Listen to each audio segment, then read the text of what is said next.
This is Coach Jim McFadden from Dark Vanguard, United States Chapter. I'm one of the editors of the M-Stats tool and the M Formula, a 54 days transformation to alpha male program. We built this program to transform you. It's given tremendous results to many people, so get it now, brothers. Click the link below.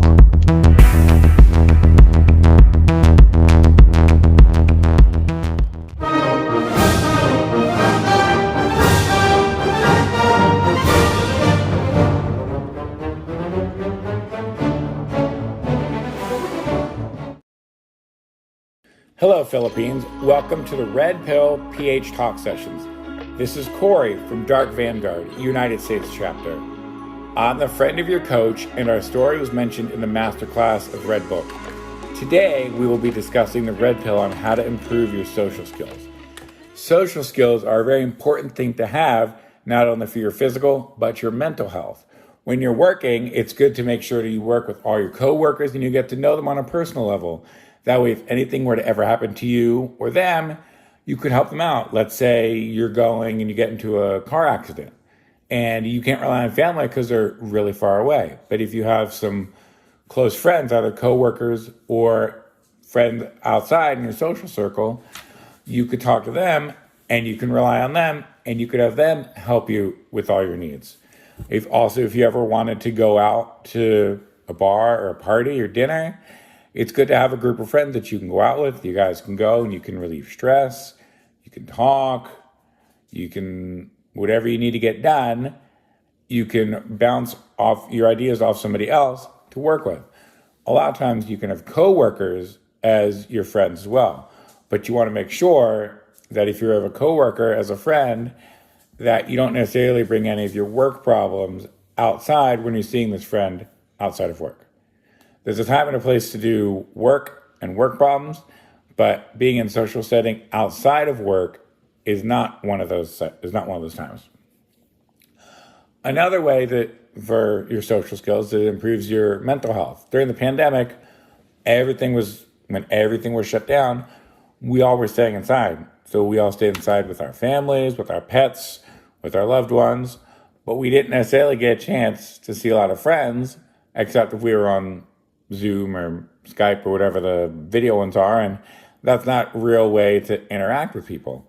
So a lot of times during the pandemic, a lot of people were depressed, they had poor mental health because they were stuck inside all day. So once things started opening, they were able to get out, they were able to go see friends again, they were able to socialize. And so it's a very important thing is that even though everything is opened, you need to make sure that you're still going out and you're seeing your friends. Now, there's a lot of two types of different people, introverts and extroverts. Extroverts usually don't have a hard time socially, meeting new people and without social skills, because they're just naturally that type of person. They can go up to somebody on the street they don't know and they can introduce themselves and they can talk and they can become, good friends with them or a working partner. Introverts have a harder time because either they don't trust anybody, they don't necessarily have good social skills, they don't like talking to anybody, they're just shy. So those people, it can be a little harder to use your social skills to meet people. But with introverts, it can be done. There are several ways that they can do it to be done. First thing they can do is when they go to work, obviously they have work people that they're going to work with. So the first step they can do is, with your work friends, maybe work on projects. You can try to talk about things outside of work so that you guys can interact back and forth. And then eventually you can find time to go out with them outside of work where you don't need to talk about work. That's one way an introvert can get better of the social skills and get friends. Another way they can do it is they could simply go out with, if they're married, if they have a boyfriend and that person is an extrovert, they can go them somewhere. That way, the introverted person can bounce off the extroverted person. So if the extroverted person wants to talk and the introverted person doesn't want to do anything, they can kind of hang back in the weeds and wait until the appropriate time when they're introduced, or if they want to comment on a conversation, then they can come in and then they can make their presence known and their self known, and then they can develop better social skills that way. The extrovert is not as hard, but it can be hard sometimes, because if an extrovert, if they like, interacting with other people, sometimes they don't necessarily know when to stop. If they're at a party, maybe they want to talk to everybody, but maybe they need to talk to every single person before they leave. So then they might not necessarily be having fun because they're trying to speak to every single person there, or they're trying to speak to every single person before they leave from the party. So it has to be a balance. So usually introverted person and extroverted person can work well off each other, because, the introverted person can maybe pull back the extroverted person and say, hey, it's time to go now. We can't do this anymore. We have to leave. And then the extroverted person can tell the introverted person, hey, let's go talk to these people over there. They seem really nice. And then you can get to know them. And then, you might get new friends out of that. Another way that you can develop your social skills is even by, if you're taking your pets for a walk. If you have dogs, you take your dogs for a walk. You might see neighbors. You can talk to your neighbors. You can take dogs to a dog park. Any of these type of things, there's going to be other people. You can go and you can interact with them. You can find out what type of dog they have. You can find out where they're from, where they live. There's so many places where you can just meet new people. You can develop your social skills. You can do it on a vacation, when you're flying in an airplane. If you happen to be flying on your own, you sit with somebody. I know a lot of people don't like talking to who's next to them on the airplane, but you never know. You might meet somebody. They might end up becoming your best friend. Maybe you'll meet somebody and you'll end up marrying them, and the story is because you were sitting next to them on a plane. And you'll never know what type of stories or interesting lives people might have from somebody sitting next to you on a plane. So you should always try to introduce yourself to the person that's next to you. Even if you don't want to talk to them, just acknowledge them, say hello. Then you can go your separate ways, but at least you've used your social skills to talk to somebody. Other ways on vacation, if you're staying at a hotel, if you're using a hotel pool, there are always going to be people swimming in the pool, so you can always go up and talk to them. Or another great way to interact is with your social skills is if you have kids. If you have kids, you're going to be going to parties with your kids. You're going to be meeting parents. All these things you're going to be doing so that you will get to talk to the other kids. You'll be able to meet them. You'll meet the kids. You'll be able to talk to the parents. Maybe other friends, a lot of common interests. The kids can do stuff together.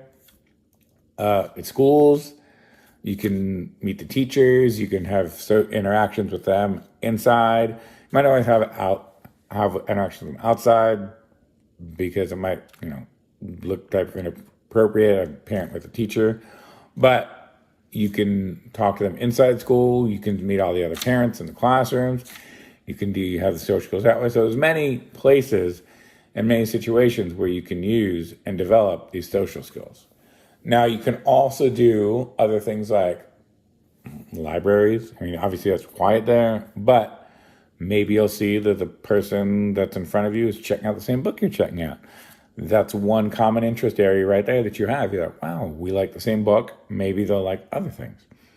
So anywhere you go, you can always find somebody where there's going to be where you can interact. And yes, it can be hard to just randomly go up to somebody, introduce yourself.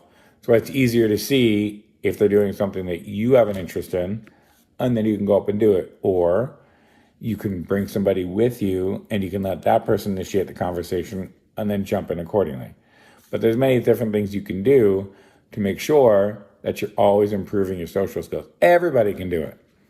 Introvert, extroverts, people that love talking to people, people that don't like talking to people, all these people can always improve on their social skills. It's, nobody's perfect. There's always room for improvement, no matter the methods you use, whether it be randomly talking to somebody, waiting for somebody to talk to you, going with somebody, going on your own. If you only want to meet them talk to them in a restaurant. Sometimes you only want to meet somebody or talk to people if there's adult beverages involved. That's fine too, but you might just want to watch out not to try to embarrass yourself in that type of situation. But there's always a situation where you're going to be able to find somebody, no matter where you go, to speak to them and find out their common interests and get to know somebody. Everybody's everywhere. So no matter where you go, you're going to be able to see somebody where you can meet and talk to them and find out if common interests, common interactions, where, if they do the same field you do, if they've been in the same school you have, there's always going to be one type of topic that somebody is going to have in common with you, and that could be a starting point to talking to other people and becoming friends with them.